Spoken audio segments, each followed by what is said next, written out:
Hi, I'm Emily. I'm the owner of Appenzeller Woodworking, and we are building out the trucker's bus. I'm Rachel Davis. I started to work with Emily back in June, and this is one of our first big projects together. It's very exciting. Everybody's trucking. So, Appenzeller Woodworking, we make high-end furniture and cabinetry, and we're really trying to instill this feeling of like patience, and there's time that goes into the work instead of just busting through to meet timelines or budgets, but that this is a real experience that customers come to have, where they get to work with us like one-on-one to make a custom cabinet, and therefore they have more stock into their home and spaces, and we get to be a part of that for a little while, and so that's what we do here. Okay, so how did you get involved in this project? That's a good question.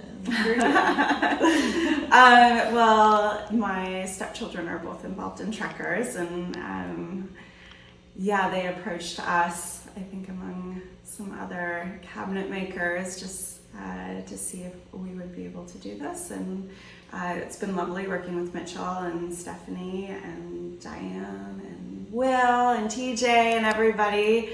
It's a really exciting project to be part of, both just as part of the general Mid-Coast community, but also as a woodworker.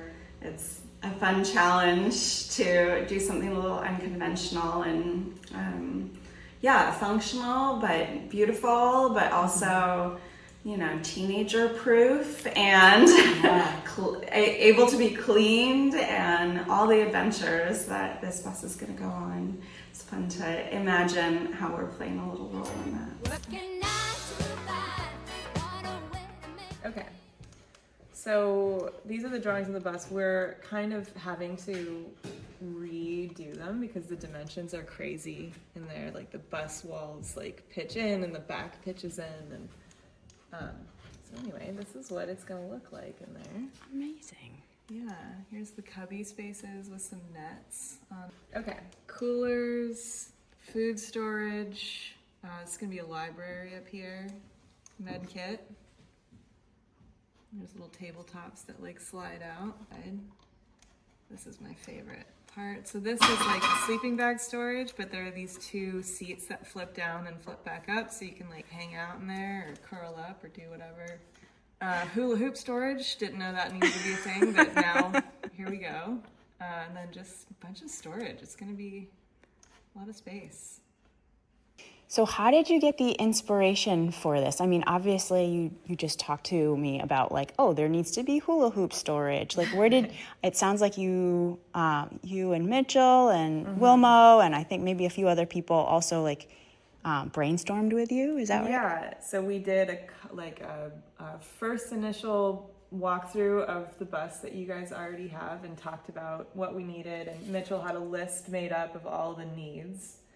And then I built a SketchUp drawing, this is the first one, based on that first meeting. And then we had a meeting here at the shop and we talked about what my ideas were for everything, and they were like, yeah, that's great, but we need like these other aspects.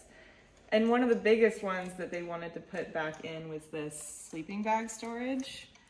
Because apparently on these trips, like kids will curl up and sleep in there, or they just need some alone time, or maybe they're homesick. And so they wanted to keep this as something. Here's something fun about this space. So you get in there and then behind it is this secret cubby, which there's like a little access to behind this door. There's like a little mail slot so you can like give each other notes, or just like a fun little secret spot. Rolling on the river. Okay, so this is the inside of the bus. This luckily can go away, so that'll help with our storage space. But this is where the sleeping bag, like conflict resolution bin is gonna go with our secret little hatch. Space, food, all here. And then all along here is going to be cubbies. We're going to take off all of this. and because we're gonna add some more wiring for different lighting for underneath the cubbies, and then it gives us a little more space. So Great. And the whole bus is built with these ribs that are like half hula hoops. So this is all one big piece of metal. So everything's going to be bolted to that structure. So hopefully the kids can't, tear it down.